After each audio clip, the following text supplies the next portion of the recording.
In the picture we are about to see, we must remember that the explosive power of atomic bombs used in this test was in the kiloton range. The explosive power of today's hydrogen bomb is measured in terms of megatons. What does that mean to us? It's a matter of practical application. It takes 1,000 kilotons to equal 1 megaton. And by applying the scaling laws, the proportionate comparative effects of a larger bomb can be determined. The A-bomb exploded here was rated at approximately 30 kilotons. For comparison, let's use a 20 megaton H-bomb. The 20 megaton bomb, therefore, would be 667 times as strong as a 30 kiloton bomb. The relationship between distance for any given pressure and the size of nuclear weapons follows the cube root scaling law. So theoretically, a hydrogen bomb of 20 megatons at approximately 8.5 miles would have about the same destructive power as an atomic bomb of 30 kilotons at 1 mile. In this test, many of the structures were approximately 1 mile from ground zero. In the case of a 20 megaton H-bomb explosion, most of these structures undoubtedly would be obliterated. And actually, at a distance of 8.5 to 9 miles from ground zero, with the longer duration of blast pressure, we could expect to find conditions even more severe than those at 1 mile from ground zero in this test. This atomic test, although depicting the severe effects of a nuclear weapon, does not reflect the extent and severity of destruction that would result from a nuclear weapon in the multi-megaton range.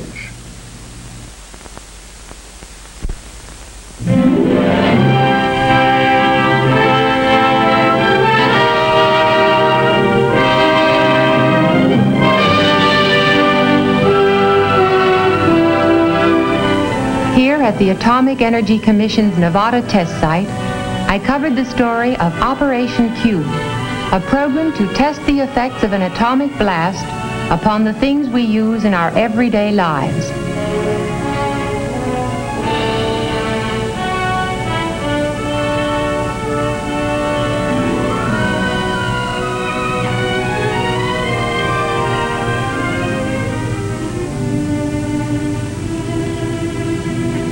Operation Q, the atomic test program of the Federal Civil Defense Administration, as seen by June Cowan, reporter. I had to see Operation Q through many eyes, not only my own, but as a reporter through the eyes of the average American man and woman. I arrived at Civil Defense Headquarters the day before the explosion was scheduled to take place, and checked in at once with the official who was to brief me about the test. To give me a perspective of the entire layout, a member of the Civil Defense staff showed me a carefully prepared model of the site. The scope of the test and the detailed care with which it had been planned amazed me as I listened to the explanation. We begin with the question of shelter, for shelter might save our lives if we were far enough away from ground zero.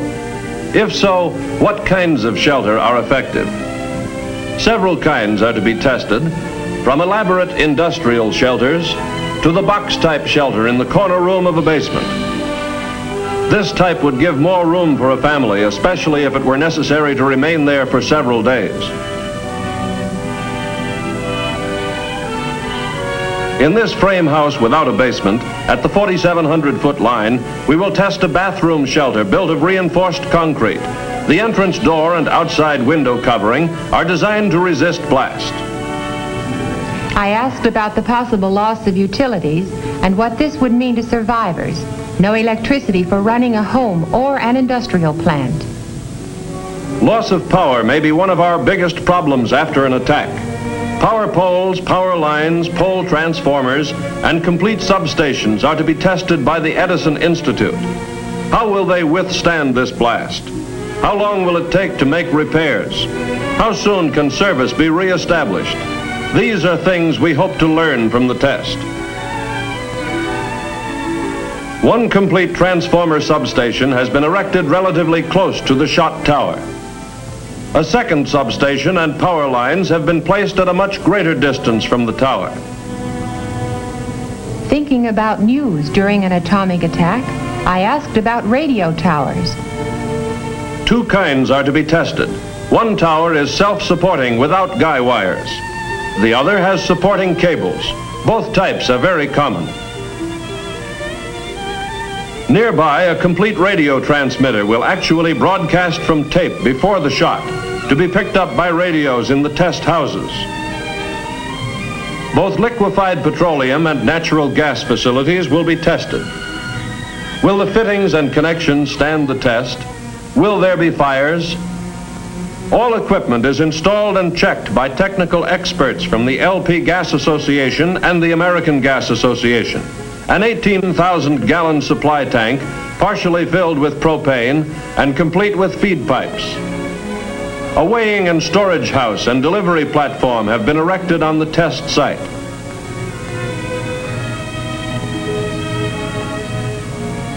I was anxious to learn all I could about the various types of houses to be tested.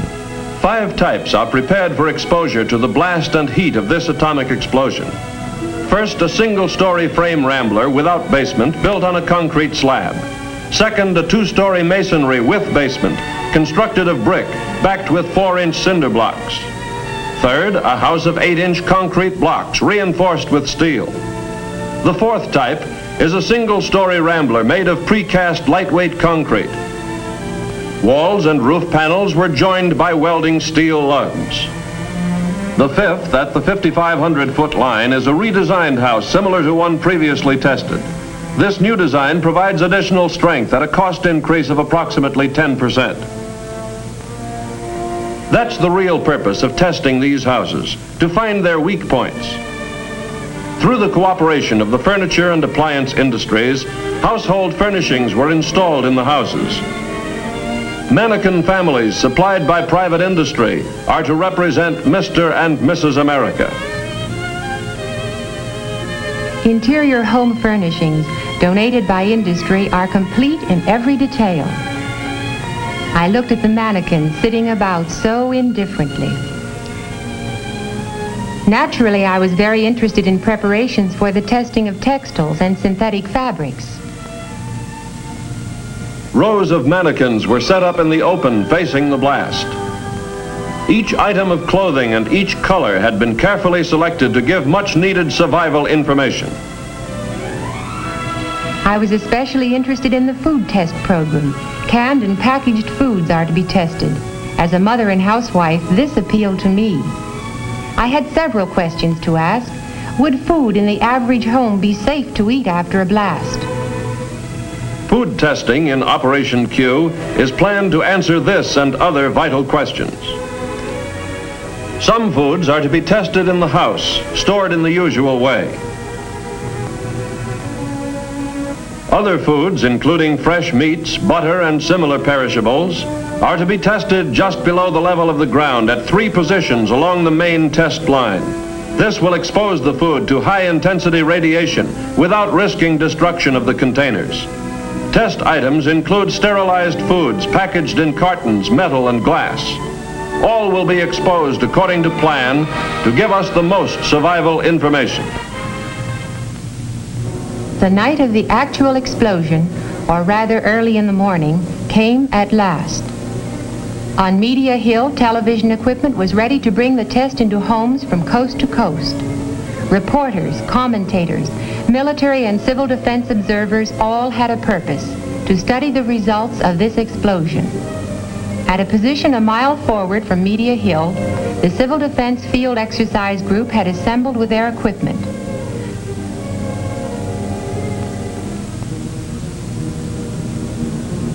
A small group of civil defense volunteers were to occupy a trench relatively close to ground zero. On Media Hill, where I remained, there was hot coffee, last-minute briefings, and more waiting. But it seemed no time at all before the loudspeaker warned, H-1 minute. Put on your goggles. Observers without goggles must face away from the blast. On the silent desert, the test objects waited. H minus 10 seconds. 9, 8, 7, 6, 5, 4, 3, 2, 1, 0.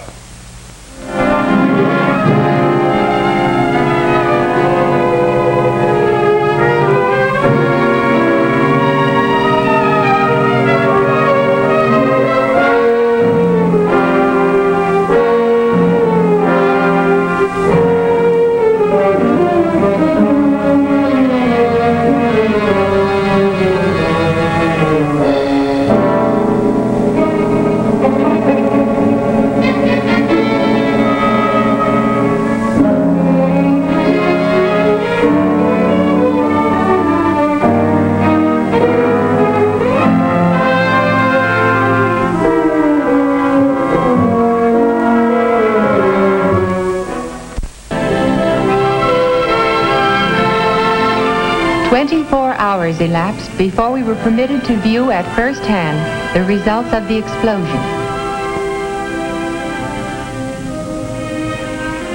Let's see how the blast affected the houses.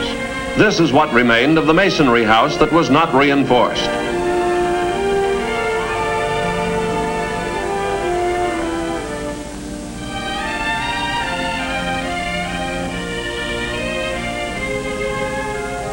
This is the house constructed of reinforced concrete blocks after the explosion. Although the redesigned two-story frame house was severely damaged, the structural improvements had strengthened its resistance considerably. As seen here, although basement shelters offered some degree of protection, they cannot be depended upon completely in potential blast areas. The reinforced bathroom shelter was standing intact beneath the ruins of the house, so this type also offered some degree of protection. The upper section of one unguided radio tower collapsed from the tremendous force of the blast. The guide tower was slightly twisted by a power pole which fell across one of the guy wires. Within the concrete radio house, equipment had been shaken up. But as soon as power was restored, the transmitter resumed broadcasting. The 18,000-gallon tank of liquefied petroleum gas was undamaged. Tests showed that even the connections were intact. The weighing and storage house was scattered across the desert, but the consumer-sized tanks were unharmed. Power lines and transformers suffered some damage, but most of the power poles were still standing or could be repaired. The power substation was not seriously harmed. Edison Institute personnel tested all lines and found the station to be operative.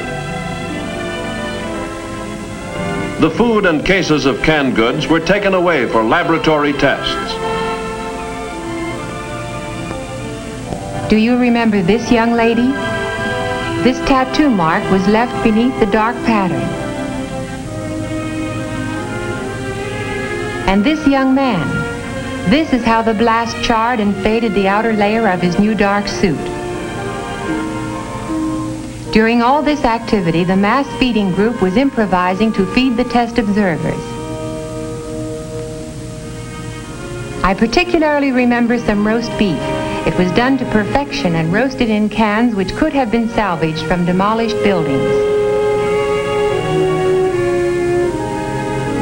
I watched the people eating and realized that mass feeding is an important job in civil defense. I took a last look at the debris and devastation. This time it was only a test, a well-planned test, not a real attack. It was a test of the things we use in everyday life. Many lessons were learned from this test that affect civil defense planning. And it must be borne in mind that multi-megaton weapons would result in much greater damage over a larger area. All these factors must be considered as we plan for the survival of our homes, our families, and our nation in the nuclear age.